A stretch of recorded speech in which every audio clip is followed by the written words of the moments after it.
Hello mga kawamat, in this video lesson, we will discuss discrete and continuous random variable. So first, let us define random variable. So random variable may be viewed as a way to map outcomes of statistical experiment determined by chance into a number. It is a set whose elements are the numbers assigned to the outcomes of an experiment. It is denoted by a capital letter, usually X. So, pag narinig natin yung salitang random, ang ibig sabihin yan, di ba, yung hindi mo inaasahan, unexpected. So, kapag nagpa-recitation si teacher, di ba, random din yung pagtawag ng name. So, ah, hindi siya bias, no? Ibig sabihin, fair. Fair lahat. Kasi, paisa-isa at di napipili, no? Hindi planado pag random variable. So some experiments, like for example, the tossing a coin 3 times, rolling a dice twice, and drawing 2 balls in a box. So ito yung mga halimbawa ng random variable. So for example, suppose 2 coins are tossed. Let x be the random variable representing the number of heads that occur. Find the values of random variable x. So, ang name ng random variable is x. So, say x, that is the number of heads. Okay, illustrate muna natin. So, sa unang toss ng coins, ano yung mga possible outcome? Pwedeng head ang lumabas or tail. So, kung head ang lumabas sa una, sa pangalawang toss ng coin, ano yung mga possible? It's either head or tail pa din. Pero sa una, kung ang tail yung unang lumabas, sa pangalawang coins, ano yung mga possible? Head or tail pa rin. So, ibig sabihin, merong apat na possible outcome. Head, head, head, tail, head, and tail, tail. Okay, so ang tawag natin dito is the sample space. So mula sa sample space, kukunin natin yung values ng random variable x natin. So since ang kinukuha natin is yung number of heads, so dito sa head head meron tayong dalawa, dito sa HT meron tayong isa, TH isa din na head, TT meron tayong okay, walang head, zero. So, ibig sabihin, ito yung mga possible values na pwede mong makuha sa tossing at 2 coins. Kapag ang kinukuha natin is number of heads. So, what are the possible values? 0, 1, and 2. So, ito yung mga possible values ng random variable x natin. So, kapag nilagay niyo yung sagot, dapat ganito, no? Yung capital letter x equals, naka-enclose ng parenthesis yung possible values na 0, 1, and 2. So, another example. So, halimbawa, 3 coins naman, no? And then, the name of random variable is y. Ang kukunin natin, that represent the number of tails naman. So kung 3 coins na yung tinose natin, ilan kaya yung possible outcomes? Okay, so meron tayong 8, di ba? So kapag dalawang coins, 4, pag tatlo, 8. Kasi parang 2 raised to n ang formula nun.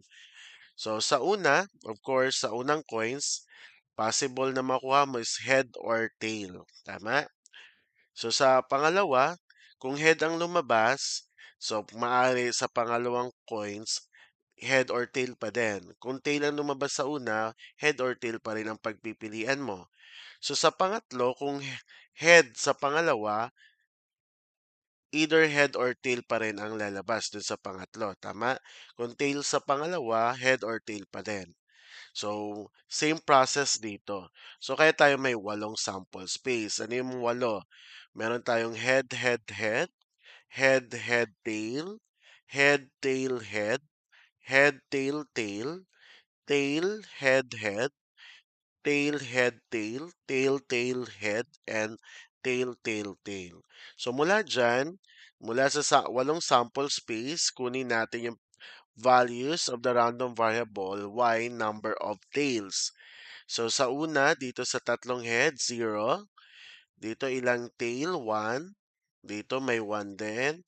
Dito may dalawa, may isa, may dalawa, may dalawa, at may tatlo. So, what are the possible values of random variable y? 0, 1, 2, and 3. Okay, next. Okay, two balls are drawn in succession without replacement from a box containing 5 red balls and six blue balls. So let Z be the random variable representing the number of blue balls. Find the values of the random variable Z. So let B represent the blue balls and R represent the red ball. So imagine nyo na lang, ito yung box. Sa loob ng box, merong 11 balls. 5 red, 6 na blue balls. So, kukuha ka ng dalawa.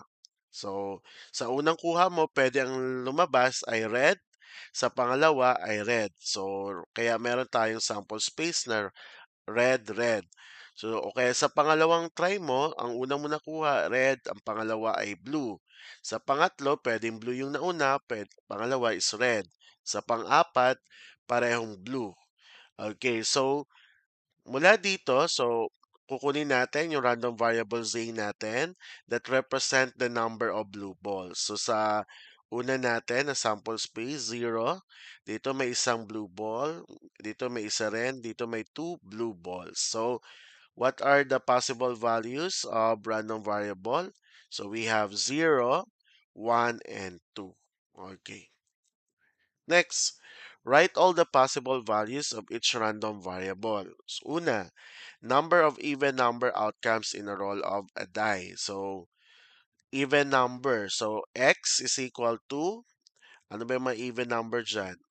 X is equal to 2, 4, 6. Okay, so that's correct. Next, y.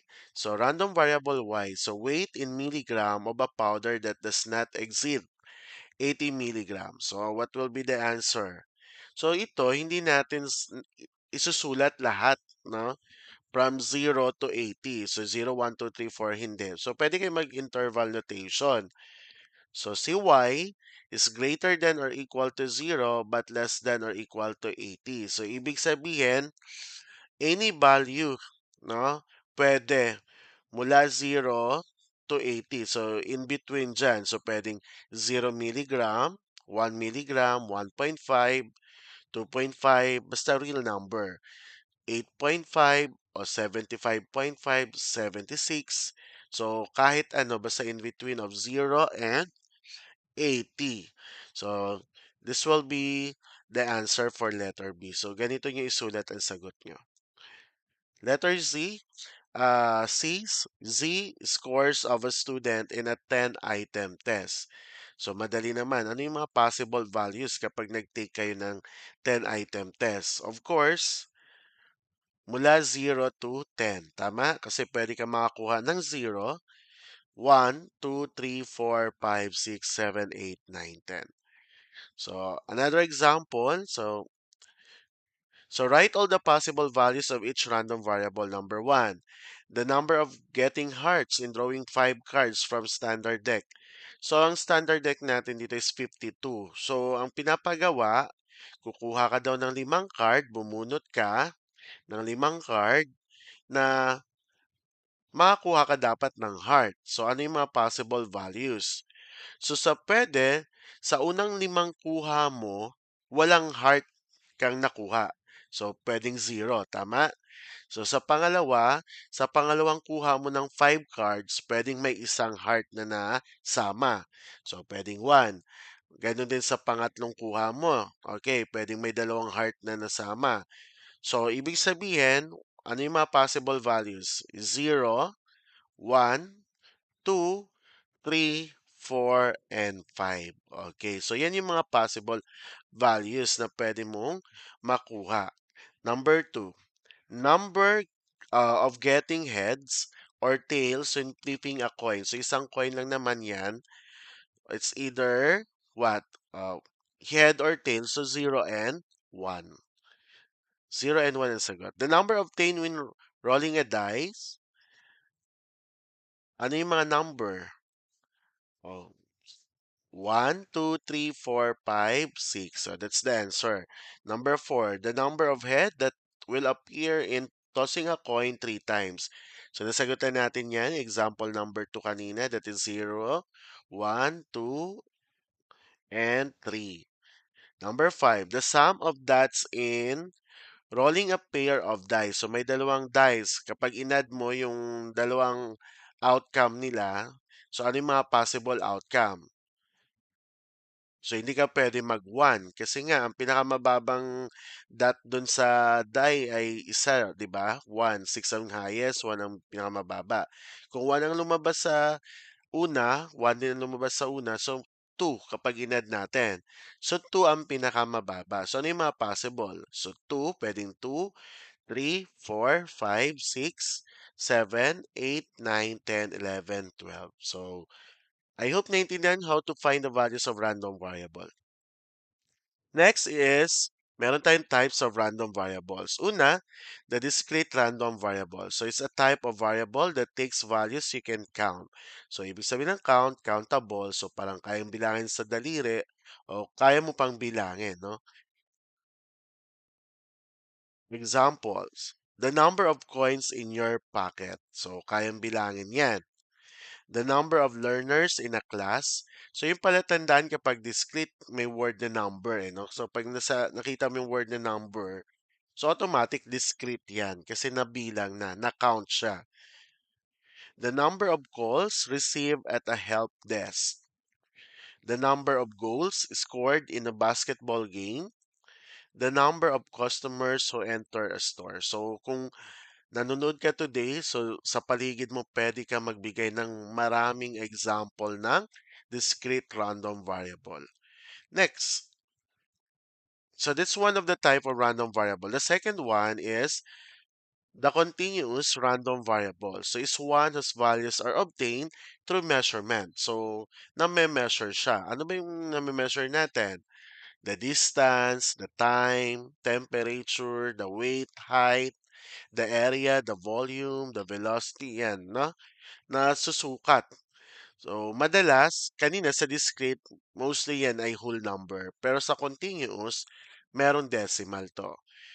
So, for example, the time it takes for a runner to finish a race. So, hindi laging eksakto na 5 hours, 3 hours. So, madalas meron yung ano, no? 3 hours, 30 minutes, and 2 seconds. So, hindi siya sakto. So next, the height of each learner in a classroom. So that is a continuous random variable. The exact amount of milk in a carton. Okay, so about 2.5 or 1.5 liters. The temperature recorded at noon in a city. Okay, temperature. So the volume of water in a swimming pool. So that's an example of continuous random variable. So try nyo dito. So kapag variable, so magbibigay ako tapos itry nyo sa sarili nyo.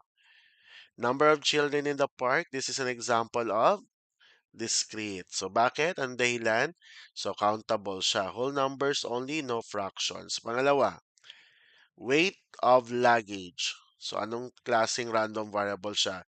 Continuous. Okay, bakit? So nami-measure siya with infinite precision. Also, number 3, speed of a fighter jet. Speed is an example of continuous. So, bakit? So, any value possible within interval measured. Next, number of dogs in the neighborhood. It's the answer. Discrete. Kasi may word and number, no? Countable siya. Number 5, temperature in Baguio City. So, it's an example of continuous random variable. So, bakit? Infinitely kasi no, maraming possible na temperature. Hindi mo agad nabibilang 'yon, no? Hindi mo nakaka-count. So, pwede mo siya i-measure pero hindi siya countable. Okay, I hope natutunan yung kung ano ibig sabihin ng random variable, paano kinukuha yung possible values ng random variable, at ano yung dalawang klase ng random variable, yung discrete and continuous random variable. Thank you for watching this video. I hope you learned something. Don't forget to like, subscribe, and hit the bell button para updated kayo for more video tutorial.